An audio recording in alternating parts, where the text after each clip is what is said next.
December 26, 1944. The phone rang at Supreme Headquarters Allied Expeditionary Force. On the other end, General George S. Patton delivered 4 words that changed everything. "We're through to Bastogne." Eisenhower had been expecting this call, but not for another 3 or 4 days. Not through a blizzard. Not after the impossible 90-degree pivot everyone said couldn't be done. For once, Patton had actually kept his word and done the impossible.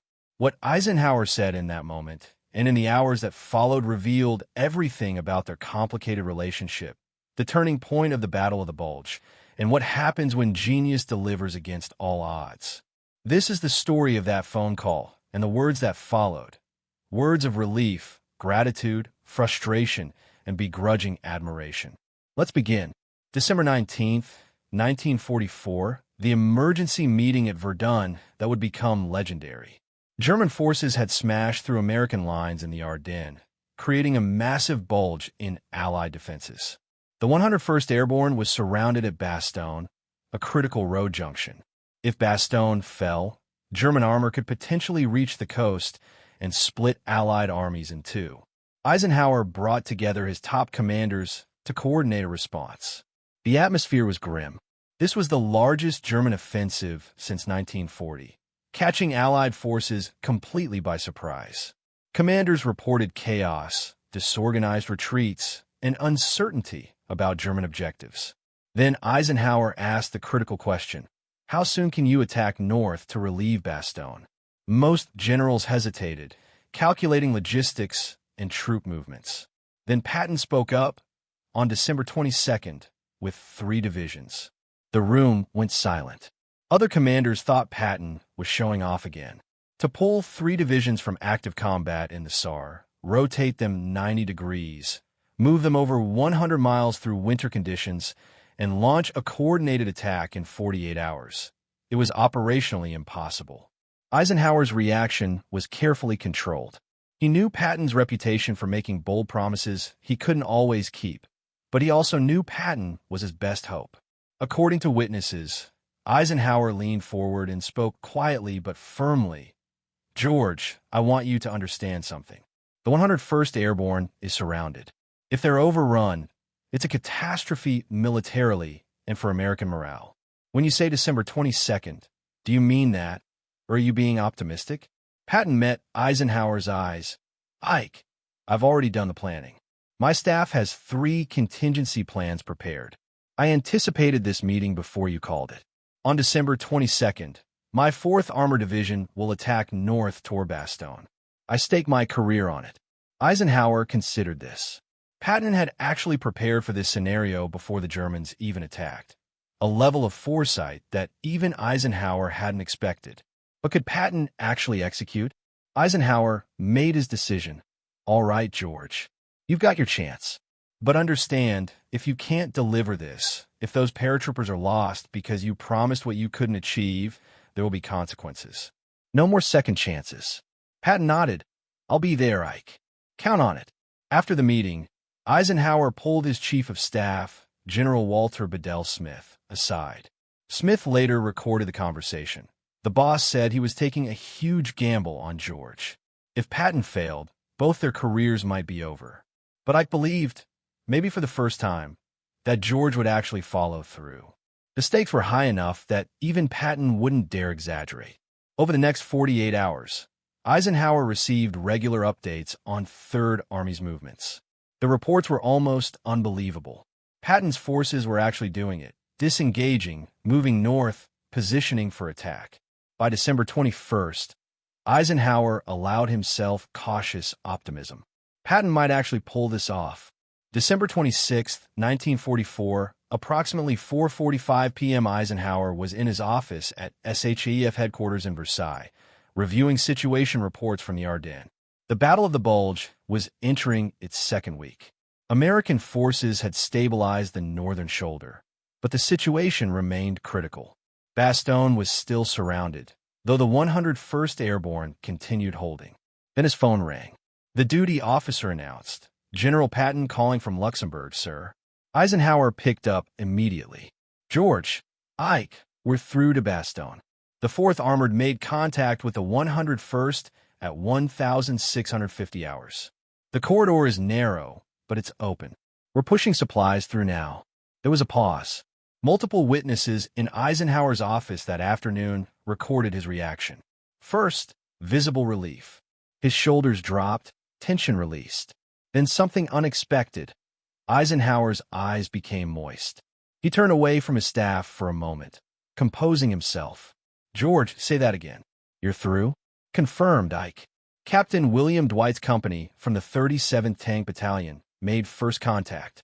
"The paratroopers are battered, but holding. We're reinforcing the corridor now." Eisenhower's voice, when he spoke, was thick with emotion. "George, congratulations.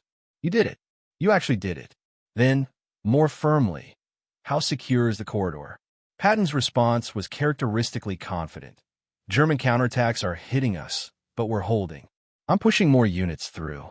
By tomorrow, Bastogne will be secure." After a brief tactical discussion, Eisenhower ended the call. He sat for a moment in silence, then turned to his staff. General Smith recorded Eisenhower's exact words. "Gentlemen, GeorgeSPatton has just accomplished something I wasn't sure was possible. He promised December 22nd, and he delivered December 26th. Given the weather and the conditions, that's close enough to miraculous." Then Eisenhower did something his staff rarely saw. He smiled broadly and said, "Give me a message to the 101st. Tell them relief has arrived. And send my personal congratulations to General Patton and 3rd Army. They've just changed the entire complexion of this battle." Within hours of Patton's breakthrough, Eisenhower faced decisions about public messaging. The Battle of the Bulge had created panic in the United States. Newspapers speculated about German victory, potential Allied collapse, and whether American forces were capable of stopping the Wehrmacht. Bastogne's relief was the first genuinely good news since the offensive began. Eisenhower's public statement, released on December 27th, was carefully crafted. Units of Lieutenant General George S. Patton's 3rd Army have successfully broken through to relieve American forces surrounded at Bastogne. This operation, executed under extremely difficult winter conditions and against determined enemy resistance, demonstrates the fighting quality of American soldiers and the operational excellence of their commanders. The defenders of Bastogne displayed extraordinary courage and determination. Their relief by 3rd Army forces marks a turning point in repelling the German offensive. The statement was diplomatic, praising both the 101st Airborne's defense and 3rd Army's relief operation. But those close to Eisenhower noted what he said privately was more revealing. To British Field Marshal Montgomery, who was coordinating the northern response, Eisenhower wrote, "Patton's performance in relieving Bastogne was exceptional. The speed with which he pivoted his army and launched a coordinated attack exceeded my expectations, and I suspect German expectations as well." To General Bradley, Patton's immediate superior, Eisenhower was more candid. "George delivered when it mattered most. Whatever frustrations I've had with his behavior and insubordination, this operation justifies my decision to keep him in command. He did what no other general could have done." But Eisenhower also sent a personal note to Patton, and this message revealed the complexity of their relationship. "George, congratulations on a brilliant operation, brilliantly executed. Your planning, your Army's execution, and your personal leadership made the difference. I am proud of what 3rd Army accomplished. However, I want to be clear, this does not erase previous issues or give license for future insubordination. You've proven what you can do when you follow orders and work within the command structure. Continue doing that, and there's no limit to what you can achieve." The message was pure Eisenhower, genuine praise combined with a reminder of boundaries. He wanted Patton to understand that success didn't excuse everything. In the days following Bastogne's relief, Eisenhower's diary entries and private letters revealed his complex feelings about Patton and the operation. These weren't public statements for morale. They were honest reflections on command, leadership, and the burden of managing difficult subordinates. On December 28th, Eisenhower wrote to his wife, "Patton has done something remarkable. I've spent so much time being frustrated with George, his ego, his controversies, his insubordination, that I sometimes forget why I keep him in command. Bastogne reminded me, when the stakes are highest, when the situation seems impossible, George delivers. I don't know if any other general could have done what he did. That's simultaneously reassuring and concerning. Am I too dependent on one difficult man? To General George Marshall, Army Chief of Staff, Eisenhower was more analytical. The Bastogne operation demonstrates both the strengths and challenges of coalition command. Patton's operational execution was flawless, exactly the kind of aggressive mobile warfare we need. However, his ability to anticipate this crisis and prepare contingency plans raises questions about how much autonomy subordinate commanders should have. Patton prepared for a German offensive that most of us didn't see coming. He was right, and we were wrong. How do we balance that foresight against the need for unified command? In his personal diary, Eisenhower was brutally honest. George exhausts me. Managing him takes more energy than managing 3 normal commanders. But what he accomplished at Bastogne justified every frustration, every controversy, every moment I wanted to relieve him. The paratroopers at Bastogne owe their lives to George's speed and aggression. The Battle of the Bulge might have been a catastrophic defeat without his response. I can't fire a man who saves battles. I can't even reprimand him when he's just proven his methods work. This is the impossible position George puts me in. He's right too often for me to change him, but difficult too often for me to enjoy working with him. Perhaps most tellingly, Eisenhower wrote to British Prime Minister Winston Churchill, General Patton has demonstrated why, despite his difficulties, he remains invaluable. His relief of Bastogne may have saved the entire Ardennes campaign. I wanted you to know this because I'm aware of concerns about Patton's temperament. Those concerns are valid, but his operational capabilities are equally valid. And at this moment in the war, we need those capabilities more than we need easy personalities. The relief of Bastogne permanently changed how Eisenhower viewed and managed Patton. It established a new equilibrium in their relationship, one based on proven capability rather than potential, on demonstrated results rather than promised performance. In January 1945, Eisenhower held a commanders' conference reviewing lessons from the Battle of the Bulge. When discussing Third Army's performance, Eisenhower stated publicly, General Patton's relief of Bastogne represents one of the outstanding operational achievements of this war. The speed, coordination, and aggressiveness displayed by Third Army set a standard for mobile warfare. Other commanders would do well to study this operation. This was significant. Eisenhower was essentially holding up Patton as a model, something he'd been reluctant to do given Patton's controversies. But Bastogne had earned Patton that recognition, at least operationally. However, Eisenhower also made clear this didn't mean unlimited license.